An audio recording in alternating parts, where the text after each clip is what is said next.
Not simply. Hey y'all, sorry I could not make it. Looks like it was kind of a rough one, but let's see what we got here. The two biggest things I would assume, without looking at it, probably going to be talking about splits and splits with our Lucio, extending the middles so that we can win mid fight. Like right off the bat here, I would argue that we need to play this part of the map. We need to have cast Lu or cast Genji here. Sorry, cast Lu or Lu Genji. We can easily force out this Ana. Very easily force out this Ana and probably get the pick on her. If they slam on us, we just amp out. This team is better at poke than us, so if we try to play as 5 here, we're gonna get run over. Yeah, like that was okay. So you were going out and you were playing an aggressive angle. I would say that was just kind of neutral poking. But even if we just had our cast Lu play here, or if Val kind of like walked up a little bit and just poked from this angle along with, be better, because your DPS on solo angles benefit more from the speed than your tank does. Like he already has a carry with him.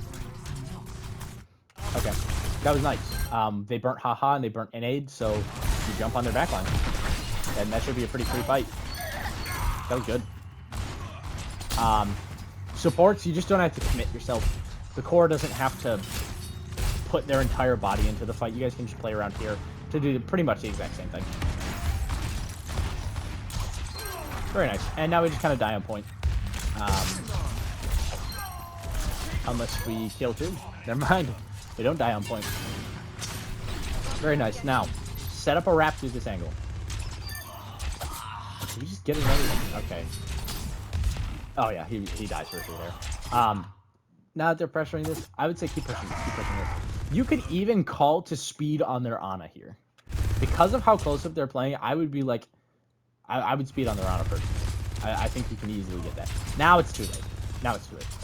But if you caught that right away and you'd be like, Ana Malga still here, speed on Malga, or speed on Ana, you would have been in a good spot.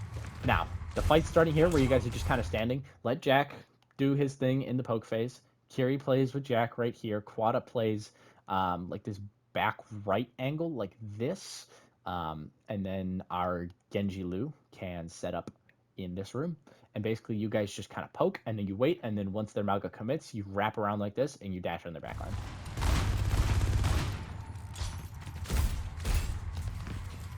They take this part of the map. So we rotate appropriately, but this is a little bit of an enclosed space for us, and our core is too close. If we are in Malga slam distance, our core is too close. You guys gotta kite back to like here. Dash out. We can do a downpour data here. Okay. Too close. Too close again, but if we downpour right now, like right now, we might be able to make it work. Yeah, it's too late. It's too late. He gets slept and then it's over. We just lose that eye, basically. Downpour might work, but the counter beat, yeah. And now we don't have any effective angles on them. So Ivan's just kind of stuck fighting their entire backline. It's just a timing issue. Okay. Yeah, we just after that we just have to die on point. Is what it is. Casey Road. I think I know that guy. That's very familiar. Same thing for when we take this fight. Split through here. Please, please, please, please take this angle.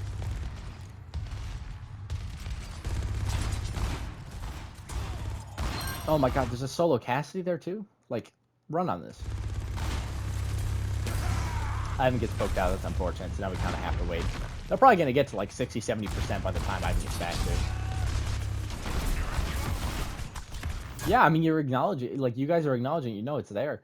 Take that space. There's no reason for you to run on that. There's no reason for you to be scared of that singular Cassidy. You hard diff this guy, but he's just creating so much space.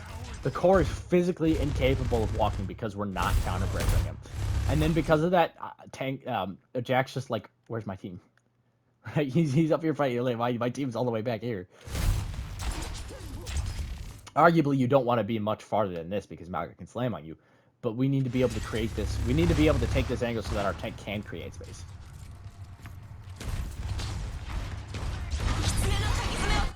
Okay, so we Kitsu through. They're gonna cage this. This is a textbook Deadeye.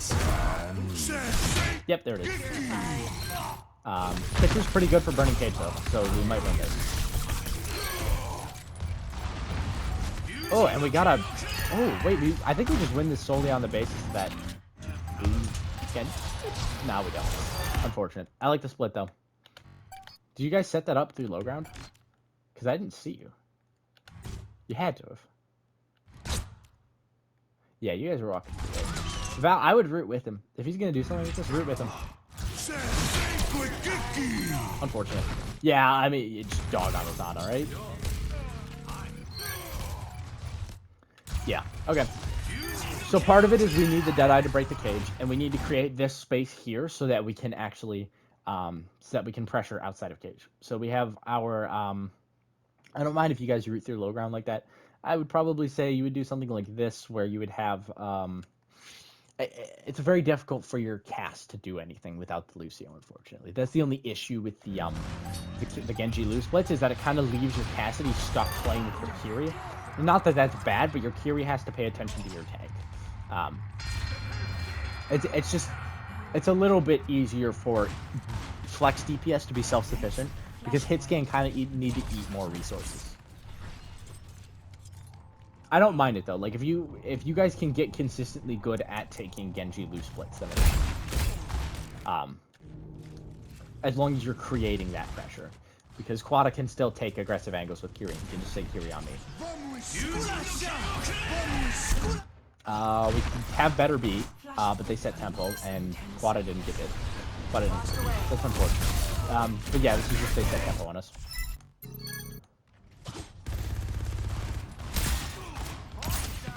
We have Downpour and we have beat. Sorry, we have Downpour and we have Deadeye. Good pick. Good. I mean, we should just win this solely off of the fact that we got the good pick. Yeah, it's just Deadeye's a battle. It's a battle, unfortunately. Like, not that, I mean, that wasn't the greatest Deadeye. That's a comp Deadeye. You know, that's the kind of Deadeye that you get away with in ranked because people just kind of play it on the face. But yeah, it's just, you're better off using it as zoning or countering.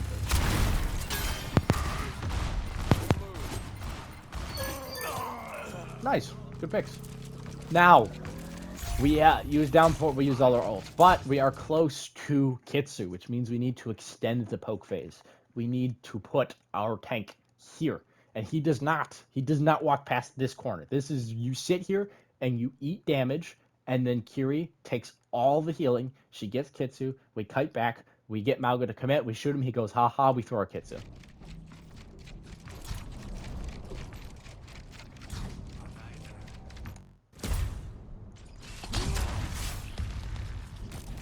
Oh, no, this is too early. This is way too early. You can set up on this angle. I like, this is a good angle. You should be able to take this angle, but you can't take this angle until there is frontline presence. If Jack is just sitting here playing around this corner, if Quada is not shooting down main, they're just going to look at you and go, oh, that's a free Genji. That's it, right? That's a free kill. But if we're here and we're making them look at us and we're shooting, and then Ana has to sit here and heal her tank, and then you wrap around, then you fry the Ana. You cannot take angles until the enemy has something to look at. Yeah, okay. And then since we all kind of commit to this angle, the angle loses value if everybody commits to it. It's not an angle anymore, then it's just where we're fighting. Yeah. We died early because we tried to stuff that right side and we took an angle too early. Got our resources forced out. Good job dying on point though. You actually took, both DPS took up a lot of time there. That was very nice. We got one more touch here. They have Cage. We might be able to get Deadeye, but we still have Kitsu, and Kitsu's a good response to Cage as well. Walk through, aggressive Kitsu. Like, go in, the second you see their backline, jump at Kitsu. Kitsu.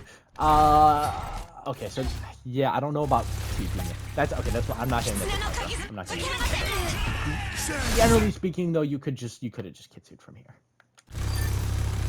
The TP on kind of, you just burnt up all your resources, so it's very hard to survive. But we just kind of have the beat blade of the century, so it's like, yeah. The beat blade just works. So you guys went for the, yeah. We opened with Kitchen and we did mid-fight B-Blade. It took up 3 of our ults, which isn't the greatest ult economy. But I don't mind it, though. I don't mind it. Because their ult economy isn't super great either at the moment. And we can cycle it relatively well. Now, I would probably use Deadeye as a zoning ult. Do not play up. Okay, so this is... It's situational. Generally speaking, you want to play up, and you want to create as much space as possible when point is almost over. Because then... Well, they don't touch point, right? But the problem is they have beat. They basically have played. And we don't have the proper ults to respond to that. So if we just go up and take all this space, they're going to do to us what we just did to them. And they're going to set the tempo, and they're going to plow us over with their ult advantage. Let's see what happens. If anything, we almost have downpour. Poke. Create space. Keep creating space. Just give up all of this space. We're even right now. We are even. We're gonna get to overtime before they touch point, right? So we're both in overtime. We create space. We set up our Cassidy Kiri here, and then we Deadeye once they walk on. They're gonna be forced to zone, and then we can just jump their backline. Good zoning ult, but the problem is it's too close, and they're gonna be played. It's just the nature of where we took the fight based on the ult economy. And sure, that downpour gets to Genji, but it's not going to win the fight. Is it going to win the fight? No. That's a situational issue. You don't, like, that, it's also something that comes with experience, reading the ult economy, both yours and the enemies, and then looking at how much percentage there is, and determining whether or not you need to give space, or you need to take as much space as possible. If they have ults and you don't have ults, or if they're up and you're down, you need to give space. If they're down and you're up, then you can give space. This is a beautiful angle. Fully wrap around, get on their backline. But you need, I would argue you need Lu with you here. It looks like Quada tried to take an angle too. I wouldn't mind if there was a, yeah, there's a Mauga here though. Unfortunate, but even think about this: if you have a Lucio here and you just sit here and you continually pressure their Mauga, better yet, you force him to make a stupid dash and then you just amp out, stupid stomp, and then you just roll out like this, and then he's all the way over here recovering with a lack of resources, and then my Genji full wraps over here. Well, okay, he's stuck fighting. He's stuck fighting the other Genji, but that gives our tank the ability to take all of this space, and then we can take the fight here. The reason that we take the fight here as opposed to here is because this route is kind of an enclosed lane. It's almost, it's more like a choke, right? I mean, if you look at this down this perspective, they have a Mauga and they have an Ana as well. Their Mauga Ana is going to do much better at poking down this lane than we are, because we have a hazard. He has a shotgun, right? You're not going to be able to get through all that. But if you wrap around like this and you just close the gap before they can poke, you won't get poked out, and then you can just close the gap on the back line. Flashpoint unlocks in 10 seconds. Full wrap. I like that. We got our Lucio with us. We should be able to pressure their... first, we win the Genji duel, or at least we force out the Genji, and then we go on their Ana. Their Mauga walks back, and look, they want to play this lane because it favors them. We don't have to match them. Ooh, just jump across their entire... Yeah, jump onto their backline. I don't know if this was calmed or not, because it looked like there was a little bit of a delay. Our Genji can do it ours.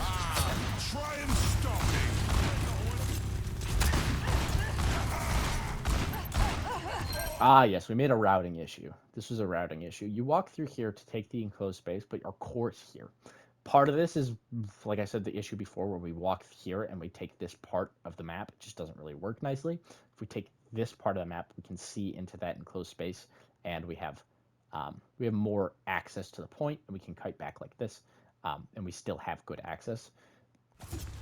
But also, you just need to, Jack, you need to kite into your support LOS. Yep. Okay, so let's take a look at the next fight. I would argue you do the exact same thing. Pretty much do the exact same thing, except for you wrap around like this and you coordinate the dive a little bit better. We also have Blade. I wouldn't want to drive Blade though. I would say here, extend the poke phase, try to get Kitsu. Ooh, getting a little split here. Okay, he TP'd her. That's good, though. This is the part of the map we should take. I would assume we win this fight solely because of that. Relock is 3 here. I don't mind this. And then... the Dry Blade is going to be difficult to work. But it works. I mean, we don't get a huge amount of value out of it, but it wins the fight. And we get picks. And because our core is here, he can just... I mean, look at what Quad can see. You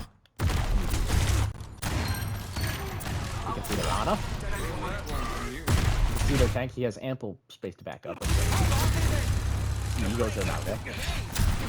And you can see their tank.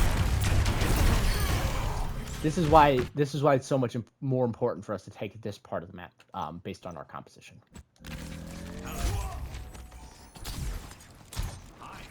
Okay, now, looking at their ult economy, they have Cage again. They have Cage and they have Beat. So, we have to find a proper response to that, which is going to be Deadeye. I would say you want to... First, you read where they're going. If they walk through here, they're going to want a Cage in this space. But the problem is it's hard to set up a Deadeye there. So we could, if we know that they're going to walk there, we could set up our backline like this. And then we could greed through this angle a little bit in the poke phase. And then once they Cage, we can wrap around like this. And then we can Deadeye the Cage. This would be a cast-lose split, though. This is where we need a cast-lose split. And then we would have our tank and our Kiri play here. And then Ivan can kind of do the same thing, but he can poke through kind of where Quada is right now. Or if they wrap around right side, you do the exact same thing, but you just set up your Caslu on this lane. Yeah, I mean, they're rooting through this lane. We just need to get in the habit of telling our Lucio to go with us. So we take an aggressive Kitsu to set the tempo. I like that. I was thinking more reactively, but yes, you can absolutely. It is always it's almost always a good play to be proactive, especially on this composition. Sorry. Okay. So all we burnt was Kitsu, which means we still have Deadeye. They still have Cage. We have Downpour and Beat.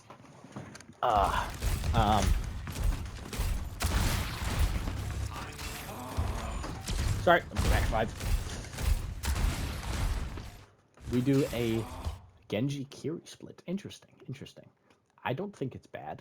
I mean, obviously, I would prefer if our Lucio was here because our core needs heals. But yeah, it's difficult to do.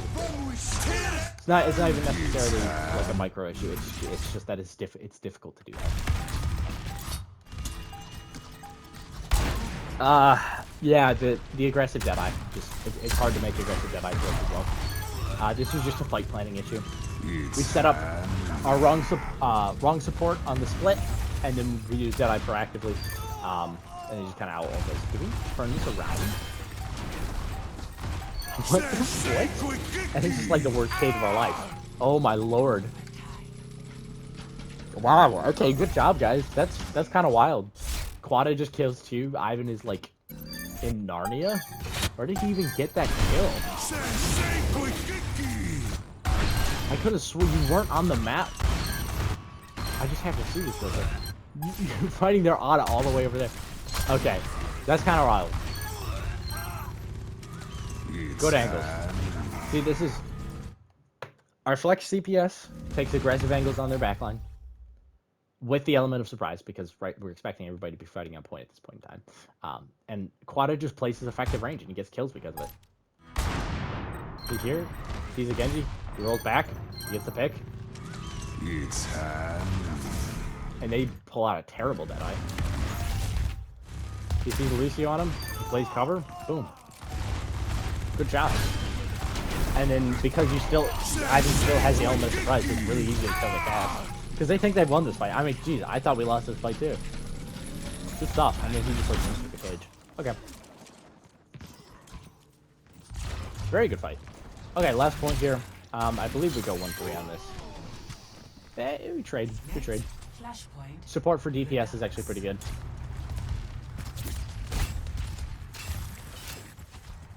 So, on this part of the map, we have to watch out for Blade. That's not a huge issue. We can also use Deadeye to counter Blade, but not Deep Blade. Nano Blade or Beat Blade, you can't use it to counter, but a Dry Blade you can. So this might be a scenario where we build Beat, and then we give space like this, and then we let them think that they can get a dead Blade off, and then we just Deadeye back a point like this. Playing this part of the map. We can also just dry fight this. If we were to dry fight this, it would be a cast Genji split, or sorry, a Genji Lu split, like around here. And then we just kind of wrap around and we jump on their backline. But it really has to be, I probably haven't stressed this enough, but once their Mauga commits, and when I say once their Mauga commits, I mean once he walks through the choke. We haven't committed, so it doesn't count. So he's still kind of like playing around this. But it's also when he uses a cooldown. So it's when he crosses a certain space, or when he uses a certain cooldown. So it could be haha, it could be slam. Generally it's haha because that's his defense commit. That's his commit right there. Naga commits, we go in. And we should fly their backline because of that. That Dry Blade, where is that? I'm sorry, Guada. I'm so sorry, Guada.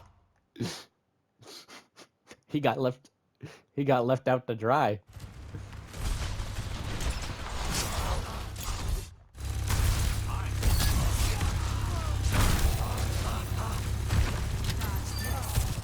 Got Solo Blade to happen. Yeah, I mean Mauga commits, we take and then we take our hit. That's pretty much all there is to it. Dry fights are much more simple.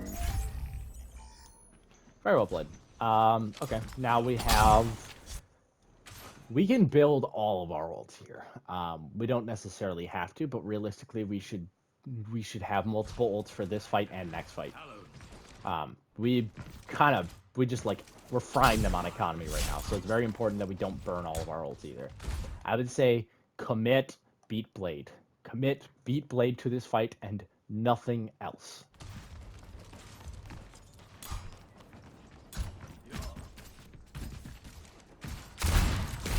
This is good scouting from Ivan. Because you take this angle, they're kind of forced to. I would not stop though. I would say Lu on me, and I would run on this Soj. We gotta isolate you. You can fry her. There's a lot of times where their hit scan just goes off and does his own thing like this because of the comp. He really should have a Lucio with him, but he doesn't. So you need to get your Lucio with you and just pump him for it. Unfortunate. We still survive though. There's Mauga cooldowns. Did he use haha? Yeah, yeah. There's haha. We are down though because we played too close. We played way too close. They should not be able to touch us. Also, we need to build beat. We need to build beat. I would play an aggressive off angle, not a super aggressive off angle, but I would do like a wall ride thing here, and I would just poke and just get that up, and then give space like this, and just keep kiting, Mauga ha-has, and then we beat Blade.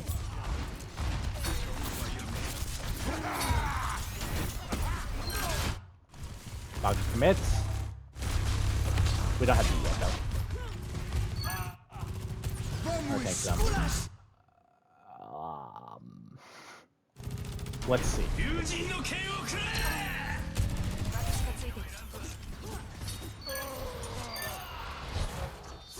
What the fuck? Okay. Yeah. I mean, I was not expecting that to work at all. I thought Mauga would just destroy it, but I mean, Mauga commits, you beat Blade mid-fight. It was a very good, it's a good fight plan. It works. I'm surprised. After we were down to, I mean, you can use ultimate combos to turn around fights like that. I'm just kind of a little surprised that worked. This is nice. I like where Val is. I think we could do a little something where we have our Cassidy here too, and then we poke like this, and then we wrap around on this Ana, and then we pressure their. Yeah, I mean, look at this. Their Soj is just like, their Lucio is addicted to running away from their Soj. You can just absolutely bully this person. Good downpour. Downpour Deadeye. Actually, this should work.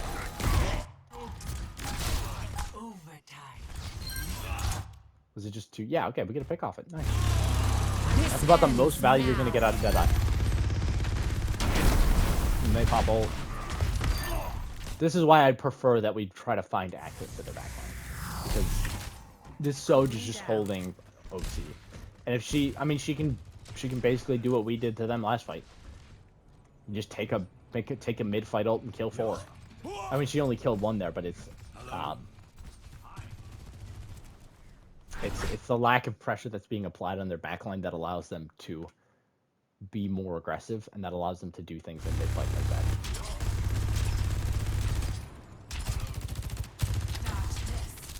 Stacking through 5 here is not a good idea.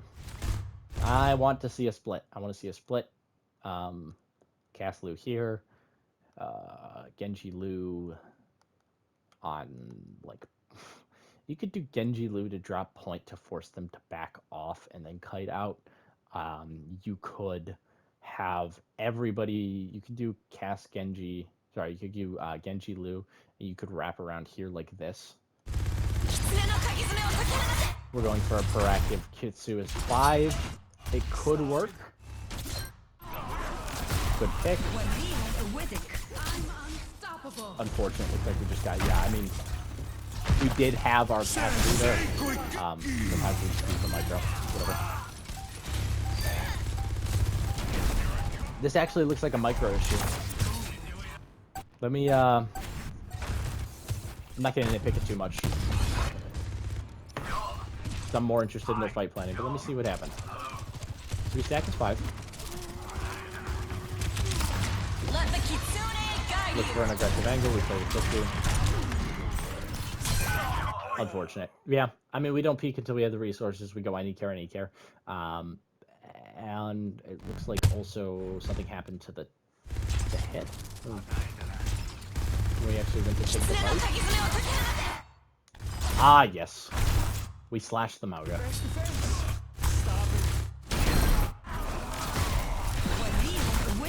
I'm unstoppable.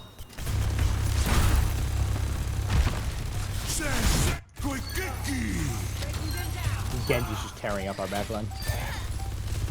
Unfortunately, we didn't have any ults to respond to it. We used our kicker to open up, and then we just botched our micro. Okay, so to summarize, 1, DPS, lose splits, do them consistently and as much as possible, and make them mid-fight. And then extend poke phase when you're close to ult. If you're 70, if you're 68, probably 65 is probably the lowest ult charge you're going to have that you're going to start like farming.